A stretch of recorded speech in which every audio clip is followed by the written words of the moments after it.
Hi friends, this video shows how to reset the phone.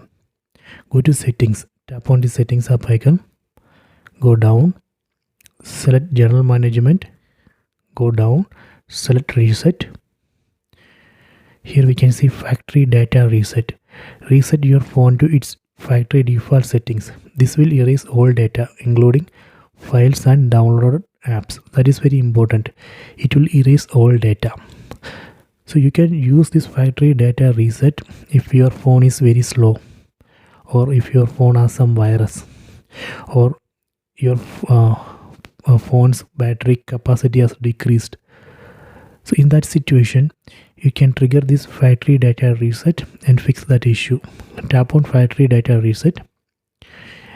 You can see it here. You can see what are the data it will be erasing.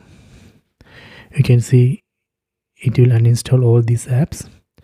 If you are okay with this, you can tap on this reset button and reset the phone.